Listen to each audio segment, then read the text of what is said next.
ನಮಸ್ತೆ ಕರುನಾಡಿನ ಜನತೆಗೆ, ಅಮೋಘ ವರ್ಲ್ಡ್ಗೆ ತಮ್ಮೆಲ್ಲರಿಗೂ ಆತ್ಮೀಯವಾದಂಥ ಸ್ವಾಗತ ಸುಸ್ವಾಗತ. ಸ್ನೇಹಿತರೆ, ಪ್ರಧಾನಿ ನರೇಂದ್ರ ಮೋದಿ ಅವರು ಬ್ರುನೈಗೆ ಭೇಟಿ ನೀಡಿದ ಹಿನ್ನೆಲೆಯಲ್ಲಿ ಪುಟ್ಟ ಬ್ರುನೈ ದೇಶ ಸುದ್ದಿಯಲ್ಲಿದೆ. ಬ್ರುನೈ ಸುಲ್ತಾನ ಹಸನಲ್ ಬೋಲ್ಕಿಯಾ ವಿಶ್ವದ ಶ್ರೀಮಂತ ರಾಜರಲ್ಲಿ ಒಬ್ಬರು.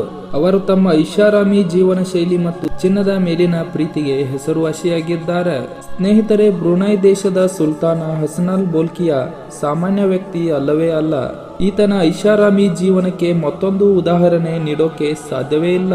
ಸ್ನೇಹಿತರೆ, ನಿಮಗೆ ಸುಲ್ತಾನ್ ಹಸನಲ್ ಬೋಲ್ಕಿಯಾ ಬಗ್ಗೆ ಗೊತ್ತಾ?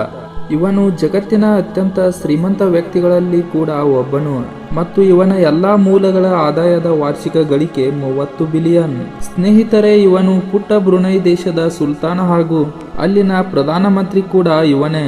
ಈ ಬ್ರುನೈ ಅನ್ನೋ ದೇಶ ಅಷ್ಟೇನು ದೊಡ್ಡ ದೇಶವಲ್ಲ. ಇದು ಮಲೇಷಿಯಾದ ಮೇಲೆ ಮತ್ತು ದಕ್ಷಿಣ ಚೀನಾದ ಕೆಳಗೆ 5770 ಚದರ್ ಕಿಲೋಮೀಟರ್ ವಿಸ್ತೀರ್ಣ ಹೊಂದಿರುವ ಒಂದು ಪುಟ್ಟ ದೇಶ. ಫಿಲಿಪೀನ್ಸ್, ಸುಲು, ಮಲೈ ಎಂಬ ಮುಂತಾದ ಪ್ರಾಂತ್ಯಗಳು ಇದರ ಸುತ್ತಮುತ್ತ ಇವೆ. ಸ್ನೇಹಿತರೆ, ಈ ದೇಶ ಇವತ್ತು ಆಯಿಲ್ ರಫ್ತಿನಿಂದ ಜಗತ್ತಿನ 5ನೇ ಶ್ರೀಮಂತ ದೇಶವಾಗಿದೆ. ಸ್ನೇಹಿತರೆ, ಈ ಬ್ರುನೈ ತನ್ನ 1500 ವರ್ಷಗಳ ಇತಿಹಾಸದಲ್ಲಿ ಅನೇಕ ದೇಶಗಳು ಇದನ್ನು ಆಕ್ರಮಿಸಿಕೊಂಡು ಆಳ್ವಿಕೆ ಮಾಡಿರುವ ಉದಾಹರಣೆಗಳಿವೆ. ಜಪಾನಿಯರು, ಭಾರತೀಯರು, ಸ್ಪೇನಿಯರು ಹಾಗೂ ಬ್ರಿಟಿಷರು ಸಹ ಈ ದೇಶದ ಮೇಲೆ ತಮ್ಮ ಸರ್ವಾಧಿಕಾರವನ್ನು ನಡೆಸಿದ್ದಾರೆ. ಸ್ನೇಹಿತರೆ, ಈ ದೇಶಕ್ಕೆ ಸಂವಿಧಾನ ರಚಿಸುವ ಕುರಿತು 1952ರಲ್ಲಿ ಚರ್ಚೆಯಾಯಿತು. ಆ ಚರ್ಚೆಯಾದ ನಂತರ 1958ರಲ್ಲಿ ಸಂವಿಧಾನ ರಚನೆಯಾಯಿತು. ಉಮರ್ ಅಲಿ 1962ರಲ್ಲಿ ತನ್ನ ರಾಜಪಟ್ಟವನ್ನು ಬಿಟ್ಟುಕೊಟ್ಟ. ಆಗ ಅವನ ಬಳಿಕ ಸುಲ್ತಾನ್ ಪಟ್ಟಕ್ಕೇರಿದವನೇ ಈಗಿರುವ ಅವನ ಮಗ ಸುಲ್ತಾನ್ ಹಸನಲ್ ಬೋಲ್ಕಿಯಾ. ಈ ಬೋಲ್ಕಿಯಾ ಅಧಿಕಾರಕ್ಕೆ ಬಂದಾಗ ಇವನಿಗೆ 21 ವರ್ಷ. ಸ್ನೇಹಿತರೆ, ಈ ಬ್ರುನೈ 1984ರಲ್ಲಿ ಬ್ರಿಟಿಷರ ಆಳ್ವಿಕೆಯಿಂದ ಮುಕ್ತವಾಗಿ ಸ್ವತಂತ್ರ ದೇಶವಾಗುತ್ತದೆ. ಈಗ ಹಸನಲ್ ಬೋಲ್ಕಿಯಾ ಬ್ರುನೈನ ಎಲ್ಲಾ ಕ್ಷೇತ್ರಗಳ ಮುಖ್ಯಸ್ಥ. ಒಂದೇ ಮಾತಲ್ಲಿ ಹೇಳೋದಾದರೆ ಅವನು ಬ್ರುನೈನ ಸರ್ವಾಧಿಕಾರಿ. 1929ರಲ್ಲಿ ಮೊದಲ ಬಾರಿಗೆ ಬ್ರುನೈನಲ್ಲಿ ತೈಲ ನಿಕ್ಷೇಪ ಇರುವುದು ಪತ್ತೆಯಾಯಿತು. ಬ್ರಿಟಿಷರ ಆಡಳಿತದಲ್ಲಿ ಇದರ ಲಾಭವೆಲ್ಲ ಬ್ರಿಟಿಷರ ಕೈ ಸೇರ್ತಾ ಇತ್ತು. ಆದರೆ ಈಗ ಹಸನಲ್ ಬೋಲ್ಕಿಯಾ ತೈಲ ರಫ್ತಿನ ಮೂಲಕ ಬ್ರುನೈ ದೇಶವನ್ನು ಇವತ್ತು ಪ್ರಪಂಚದ ಶ್ರೀಮಂತ ದೇಶಗಳಲ್ಲಿ ಒಂದಾಗುವಂತೆ ಮಾಡಿದ್ದಾನೆ. ಬ್ರುನೈನಂತಹ ಶ್ರೀಮಂತ ದೇಶ ಇಡೀ ಪ್ರಪಂಚದಲ್ಲಿಯೇ ಇನ್ನೊಂದು ಇಲ್ಲ ಅಂತ ಹೇಳಬಹುದು. ಅದರ ತಲಾ ಆದಾಯ ಹಾಗೂ ಒಟ್ಟು ನಿವ್ವಳ ರಾಷ್ಟ್ರಾದಾಯ ಏಷ್ಯಾದ ರಾಷ್ಟ್ರಗಳಲ್ಲಿಯೇ ಮೊದಲ ಸ್ಥಾನದಲ್ಲಿದೆ. ಸ್ನೇಹಿತರೆ, ಬ್ರುನೈನ 29ನೇ ಸುಲ್ತಾನನಾಗಿರುವ ಈಗಿನ ಹಸನಲ್ ಬ್ರುನೈ ಕಂಡ ಅತ್ಯಂತ ಶ್ರೀಮಂತ ದೊರೆ. ಇವನ ಒಟ್ಟು ಆಸ್ತಿ ಸುಮಾರು 40 ಬಿಲಿಯನ್. ಸ್ನೇಹಿತರೆ, ಇವನು 1965ರಲ್ಲಿ ತನ್ನ ಕಜಿನನ್ನ ಮದುವೆಯಾಗಿದ್ದಾನೆ. ಇವನಿಗೆ 2 ಮಕ್ಕಳು ಕೂಡ ಇದ್ದಾರೆ. ಇವನ ಈ ಶ್ರೀಮಂತ ಜೀವನದ ಬಗ್ಗೆ ಕೇಳಿದರೆ ಎಂಥವರಿಗೂ ಕೂಡ ಶಾಕ್ ಆಗುತ್ತದೆ. ಇವನ ಶ್ರೀಮಂತಿಕೆಯನ್ನ, ಅವನ ಜೀವನ ಶೈಲಿಯನ್ನ ಹಾಗೂ ಅವನ ಐಷಾರಾಮಿ ಬದುಕು ಹೇಗಿದೆ ಅನ್ನೋದನ್ನ ನಾವು ಸ್ವಲ್ಪ ಇಲ್ಲಿ ನೋಡೋಣ. ಸ್ನೇಹಿತರೆ, ಹಸನಲ್ ಬಳಿ ಸುಮಾರು 7,000 ಅತ್ಯುನ್ನತ ಬ್ರ್ಯಾಂಡೆಡ್ ಕಾರುಗಳಿವೆ. ಫೆರಾರಿ, ಪೋರ್ಷ್ ಹಾಗೂ ಜಾಗ್ವಾರ್, BMW ಮತ್ತು ಬೆಂಟ್ಲಿನಂತಹ ಬ್ರ್ಯಾಂಡೆಡ್ ಕಾರುಗಳಿವೆ. ಇದು ಅಷ್ಟೇ ಅಲ್ಲದೆ ಇವನ ಬಳಿ pure 24 carat gold plated Rolls Royce ಕಾರನ್ನು ಕೂಡ ಹೊಂದಿದ್ದಾನೆ.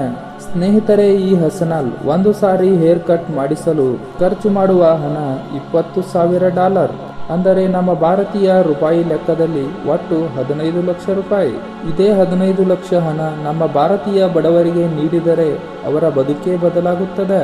ಸ್ನೇಹಿತರೆ, ಇವನ ಆಸ್ತಿ ಪ್ರತಿ ಸೆಕೆಂಡಿಗೆ $150ನಂತೆ ಏರಿಕೆಯಾಗುತ್ತದೆ. ಸ್ನೇಹಿತರೆ, ಹಸನಲ್ ಬಳಿ ರೋಲ್ಸ್ ರಾಯ್ ಕಂಪನಿಯ ಕಾರುಗಳೇ ಸುಮಾರು 500ಕ್ಕಿಂತ ಹೆಚ್ಚಿವೆ. ಸ್ನೇಹಿತರೆ, ಈ ಹಸನಲ್ ಬಳಿ ಪ್ರಪಂಚದ ಅತಿ ದೊಡ್ಡ ಮತ್ತು ಭವ್ಯವಾದ ಅರಮನೆ ಕೂಡ ಇದೆ. ಈ ಅರಮನೆ ಸುಮಾರು 2 ಮಿಲಿಯನ್ ಚದರ ಅಡಿ ವಿಸ್ತೀರ್ಣವನ್ನು ಹೊಂದಿದೆ. ಅಂದರೆ 52 ಎಕರೆ ಜಾಗದಲ್ಲಿ ಕಟ್ಟಲಾಗಿದೆ. ಸ್ನೇಹಿತರೆ, ಈ ಅರಮನೆ 1770 ಕೊಠಡಿಗಳು ಹಾಗೂ 257 ಸ್ನಾನಗೃಹಗಳು ಮತ್ತು 110 ಕಾರು ಗ್ಯಾರೇಜ್ಗಳಿವೆ. ಈ ಅರಮನೆ ತನ್ನ ರಚನೆ ಹಾಗೂ ಭವ್ಯ ಕೌಶಲ್ಯತೆಯಿಂದಾಗಿ ಗಿನ್ನಿಸ್ನಲ್ಲಿ ವಿಶ್ವ ದಾಖಲೆ ಪಡೆದಿದೆ. ಸ್ನೇಹಿತರೆ, ಸುಲ್ತಾನನ ಐಷಾರಾಮಿ ಜೀವನ ಶೈಲಿಯು ಅವನ ಕಾರು ಸಂಗ್ರಹಣೆ ಮತ್ತು ಅರಮನೆಯನ್ನು ಮೀರಿ ವಿಸ್ತರಿಸಿದೆ. ಸ್ನೇಹಿತರೆ, ಇವನ ಬಳಿ 30 ಬಂಗಾಳ ಹುಲಿಗಳು ಹಾಗೂ ವಿವಿಧ ವಿಲಕ್ಷಣ ಪಕ್ಷಿಗಳನ್ನು ಹೊಂದಿರುವ ಖಾಸಗಿ ಮೃಗಾಲಯವನ್ನು ಹೊಂದಿದ್ದಾನೆ. ಖಾಸಗಿ ವಿಮಾನವನ್ನು ಕೂಡ ಅರಮನೆಯಂತೆ ಚಿನ್ನದಿಂದ ಅಲಂಕರಿಸಿದ್ದಾನೆ. ಸ್ನೇಹಿತರೆ, ಇವನ ಫ್ಲೈಯಿಂಗ್ ಪ್ಯಾಲೇಸ್ ಎಂದು ಕರೆಯಲ್ಪಡುವ ವೈಯಕ್ತಿಕ ವಿಮಾನವನ್ನು ಹೊಂದಿದ್ದಾನೆ. ಈ ವಿಮಾನದ ಒಳಭಾಗದಲ್ಲಿ ಚಿನ್ನವನ್ನು ವ್ಯಾಪಕವಾಗಿ ಬಳಸಲಾಗಿದೆ. ತನ್ನ ಸಹೋದರ ಜೇಫ್ರಿಗಾಗಿ ಅನೇಕ ಬ್ರ್ಯಾಂಡೆಡ್ ಕಾರುಗಳನ್ನು ಅರ್ಸೆನಲ್ ಉಡುಗೊರೆಯಾಗಿ ನೀಡಿದ್ದಾನೆ. ಸ್ನೇಹಿತರೆ, ಬ್ರುನೈ ಪ್ರಪಂಚದ 3ನೇ ಅತಿದೊಡ್ಡ ತೈಲ ಉತ್ಪಾದಿಸುವ ದೇಶವಾಗಿದೆ. ಈ ದೇಶ ಒಂದು ದಿನಕ್ಕೆ 1,80,000 ಬ್ಯಾರೆಲ್ನಷ್ಟು ತೈಲ ಉತ್ಪಾದಿಸುತ್ತದೆ. ಈ ಸುಲ್ತಾನನಿಗೆ ಇಷ್ಟೊಂದು ಹಣ ಕಚ್ಚಾ ತೈಲ ಹಾಗೂ ನ್ಯಾಚುರಲ್ ಗ್ಯಾಸಸ್ ಅನ್ನು ಎಕ್ಸ್ಪೋರ್ಟ್ ಮಾಡುವುದರಿಂದ ಬರುತ್ತದೆ. ತೈಲದಿಂದ ಇವನು 1 ಸೆಕೆಂಡಿಗೆ 8,000 ರೂಪಾಯಿ ಸಂಪಾದಿಸುತ್ತಾನೆ. ಅಂದ್ರೆ 1 ನಿಮಿಷಕ್ಕೆ 5 ಲಕ್ಷ ರೂಪಾಯಿ. ಇಷ್ಟೇ ಅಲ್ಲದೆ ಸುಲ್ತಾನನ ಹೆಸರಿನ ಮೇಲೆ ಬಹಳಷ್ಟು ಲಕ್ಸುರಿ ಹೋಟೆಲ್ಸ್ಗಳಿವೆ. ಉದಾಹರಣೆಗೆ ಅಮೆರಿಕಾದ ಬಿವರ್ಲಿ ಹಿಲ್ಸ್ ಹೋಟೆಲ್, ಪ್ಯಾರಿಸ್ನ ಲಾ ಮೋರಿಸ್ ಮತ್ತು ಪ್ಲಾಜಾ ಹೋಟೆಲ್, ಹಾಗೆ ರೋಮ್ನಲ್ಲಿನ ಇಡೆನ್ ಹೋಟೆಲ್. ಹೀಗೆ ಪ್ರಪಂಚ ವ್ಯಾಪ್ತಿಯಾಗಿ ಎಷ್ಟೋ ಲಕ್ಸುರಿ ಹೋಟೆಲ್ ಅನ್ನು ಈತ ಹೊಂದಿದ್ದಾನೆ. ಇಷ್ಟೇ ಅಲ್ಲದೆ ಇನ್ನೂ ಎಷ್ಟೋ ರಂಗಗಳಲ್ಲಿ ವ್ಯಾಪಾರವನ್ನ ಈ ಸುಲ್ತಾನ ಮಾಡ್ತಾನೆ. ಸ್ನೇಹಿತರೆ, ನಿಮಗೆ ಗೊತ್ತಾ, ಬ್ರುನೈ ದೇಶ ಪ್ರಪಂಚದ 5ನೇ ಶ್ರೀಮಂತ ದೇಶವಾಗಿದೆ. ಈಗಾಗಲೇ ನಿಮಗೆ ಹೇಳಿದಂತೆ ಬ್ರುನೈ ದೇಶಕ್ಕೆ ತೈಲದಿಂದ ಆದಾಯ ಬರುತ್ತೆ. ಬ್ರುನೈ ದೇಶ 1948ರಿಂದ ಟ್ಯಾಕ್ಸ್ ಫ್ರೀ ದೇಶವಾಗಿದೆ. ಅಂದ್ರೆ ಅಲ್ಲಿನ ಜನಸಾಮಾನ್ಯರು ಸರ್ಕಾರಕ್ಕೆ ತೆರಿಗೆ ಕಟ್ಟುವಂತಿಲ್ಲ. ಸ್ನೇಹಿತರೆ, ಈ ದೇಶದಲ್ಲಿ ಕೇವಲ 5% ರಷ್ಟು ಮಾತ್ರ ಬಡವರಿದ್ದಾರೆ. ಮತ್ತೆ ಬ್ರುನೈ ದೇಶದಲ್ಲಿ ಪ್ರೈಮರಿ ಸ್ಕೂಲ್ ನಿಂದ ಹಿಡಿದು ಯೂನಿವರ್ಸಿಟಿವರೆಗೆ ಎಜುಕೇಶನ್ ಫ್ರೀಯಾಗಿ ಕೊಡಲಾಗುತ್ತದೆ. ಮತ್ತೆ ಈ ದೇಶದ ನಾಗರಿಕರಿಗೆ ವಸತಿ ಗೃಹ, ಆಹಾರ, ಪುಸ್ತಕಗಳು ಹೀಗೆ ಎಲ್ಲಾ ಖರ್ಚುಗಳನ್ನು ಸರ್ಕಾರವೇ ನೋಡಿಕೊಳ್ಳುತ್ತದೆ. ಇಷ್ಟೇ ಅಲ್ಲದೆ ಯಾರಾದ್ರೂ ವಿದ್ಯಾರ್ಥಿ ಹೊರ ದೇಶಕ್ಕೆ ಹೋಗಿ ಓದುತ್ತೇನೆ ಅಂದರೆ ಅವರ ಖರ್ಚು ವೆಚ್ಚವನ್ನ ಕೂಡ ಸರ್ಕಾರವೇ ನೋಡಿಕೊಳ್ಳುತ್ತದೆ. ಇದಕ್ಕಾಗಿ ಬ್ರುನೈ ದೇಶದಲ್ಲಿ ಲಿಟರಸಿ ರೇಟ್ 97.2%ದಷ್ಟಿತ್ತು. ಇಷ್ಟೇ ಅಲ್ಲದೆ ಈ ದೇಶದಲ್ಲಿ ಮೆಡಿಸಿನ್ಸ್ ಹಾಗೂ ಹಾಸ್ಪಿಟಲ್ ಖರ್ಚು ಕೂಡ ತುಂಬಾ ಕಡಿಮೆ ಇದೆ.